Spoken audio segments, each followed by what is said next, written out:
yo tengo la oportunidad de compartir lo que le pasa a las organizaciones comunitarias, con muchas de ellas, vos lo sabés, el Consejo Local de Niñez, y lamentablemente no se han continuado los financiamientos correspondientes a muchos de los planes, o se han reducido o se han repartido los mismos fondos entre más organizaciones, y esto redunda principalmente, digamos, en un empeoramiento de la calidad de atención de los chicos que pasan por esas organizaciones.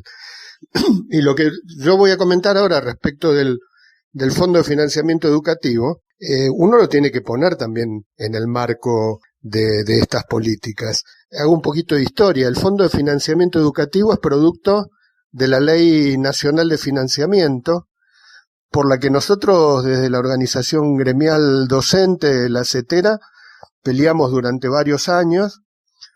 Fue en el gobierno de Néstor Kirchner donde se aprobó esa ley y se logró, a partir de eso, que el Estado Nacional se haga cargo de un tramo del salario de los docentes de las provincias del NOA y el NEA, estableciendo una referencia salarial para todo el país, que es lo que más se conoce porque es lo que entra en juego a principio de año con la discusión de la paritaria, pero además crea un fondo que inicialmente se giraba a las provincias, un fondo para educación, para sostenimiento de los edificios escolares, para el poder financiar programas educativos y acciones educativas en cada una de las provincias.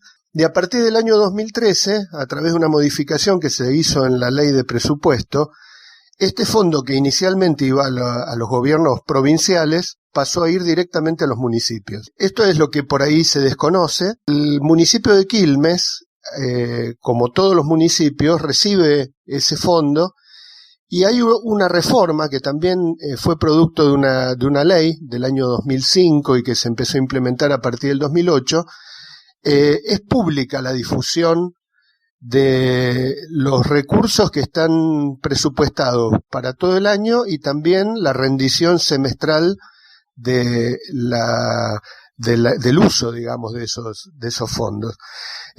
Nosotros simplemente tuvimos acceso, se llama RAFAM, el sistema, y nosotros nos empezamos a preocupar a principios de este año, a partir de declaraciones del presidente de la Comisión de Infraestructura del Consejo Escolar de Quilmes, Danilo D'Angelo, el nuevo, digamos, titular que asumió el 10 de diciembre en el marco del gobierno de Cambiemos, porque no hacía parecía que el municipio no tenía un peso para hacer frente al inicio de las clases con una cantidad de problemas que todos veníamos señalando. Y le echaba la culpa a la pesada herencia, como es clásico, pero en ningún momento hacen referencia a que los fondos se depositan en forma automática, no es que pasa, digamos, por filtros, porque es como la coparticipación federal.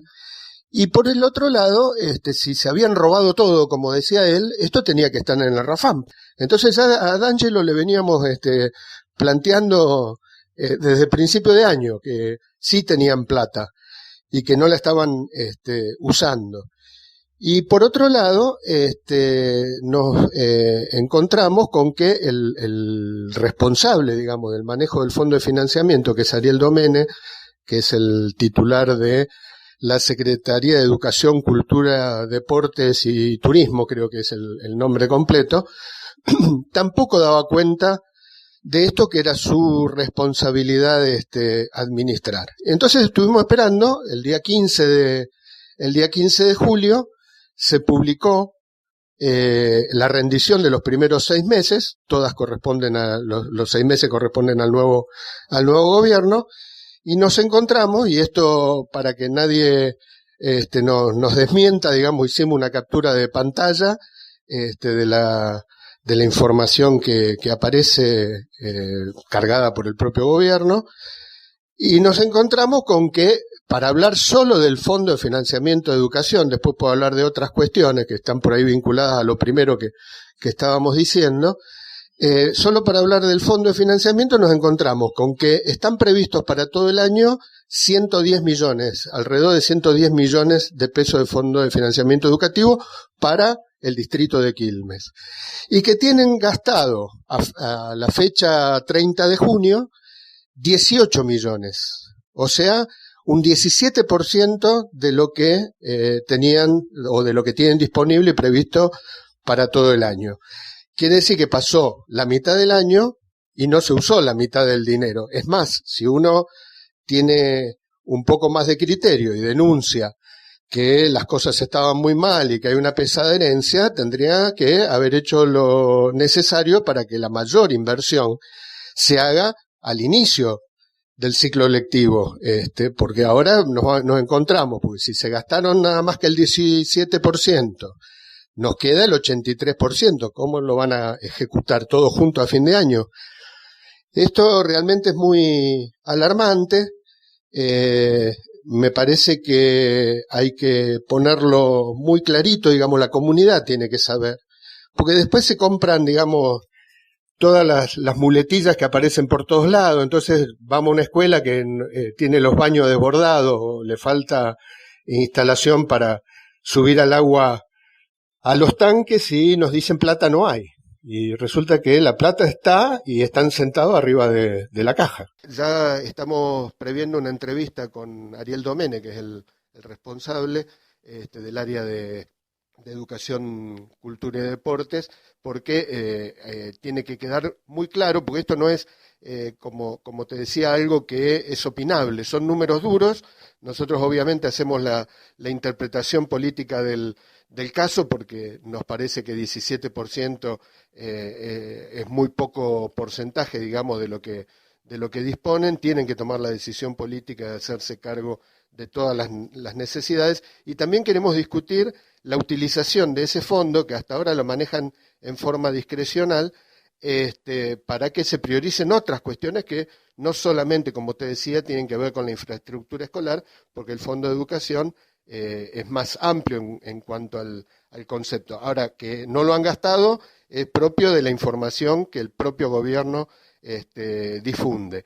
Y voy a pasar a los otros rubros que, más allá del fondo de financiamiento, también están subejecutados, que tienen que ver con las políticas sociales, y que los administra Sotolano, María Ángel Sotolano, con quien nosotros debatimos frecuentemente, porque ella es quien coordina el Consejo Local de Niñez, del cual yo, por ejemplo, soy consejero.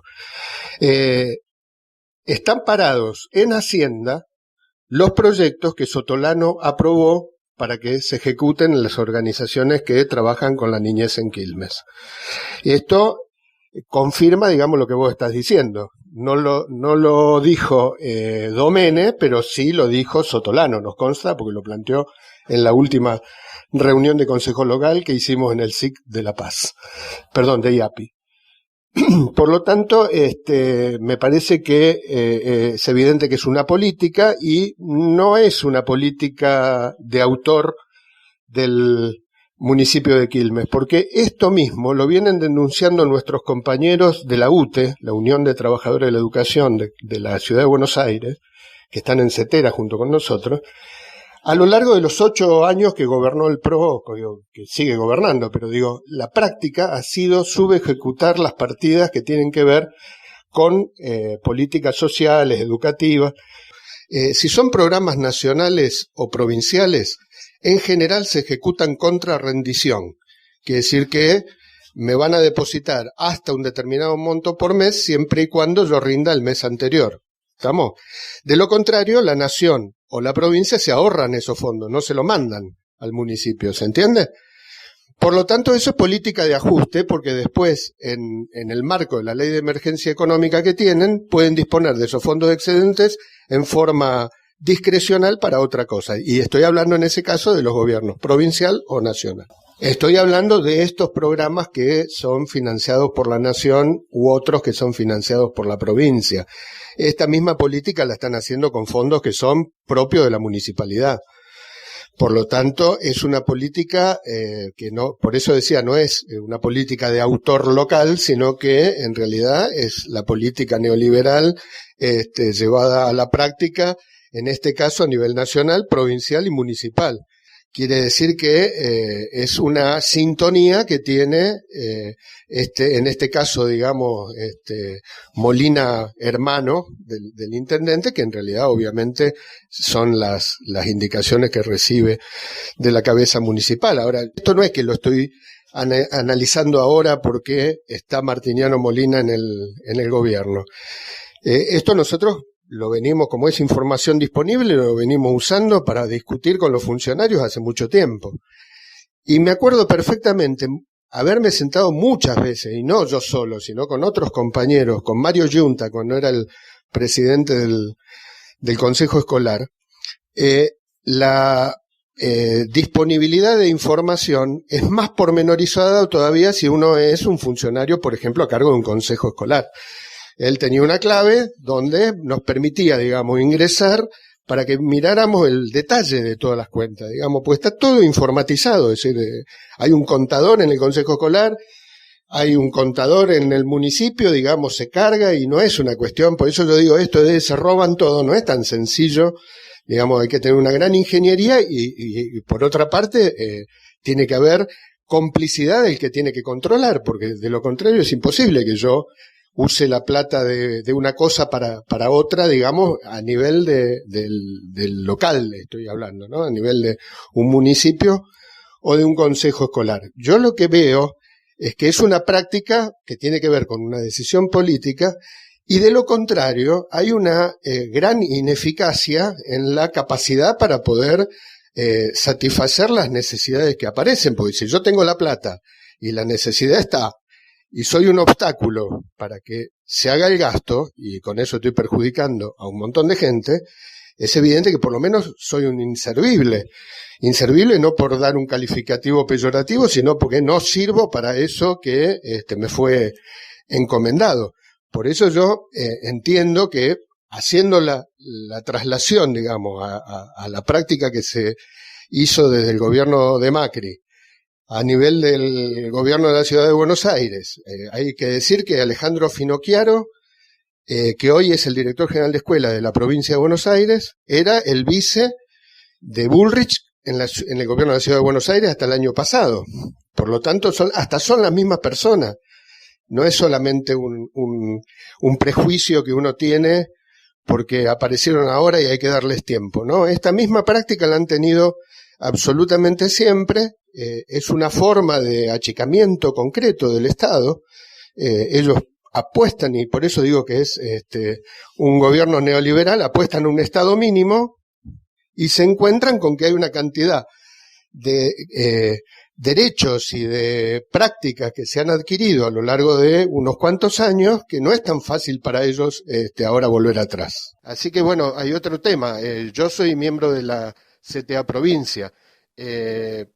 Yo entiendo que los sindicatos locales que participan de la UEGD, que es el ámbito inspección distrital, discute, digamos, las cuestiones de prioridades, que también se tienen que hacer cargo. Hay varios sindicatos acá en Quilmes que participan de esa UEGD, es el caso del SUTEBA, la FEB, UDOCBA. Tienen que hacer también la discusión, porque la verdad que esto más que tener que salir a decirlo yo, lo deberían plantear las autoridades locales, ¿no?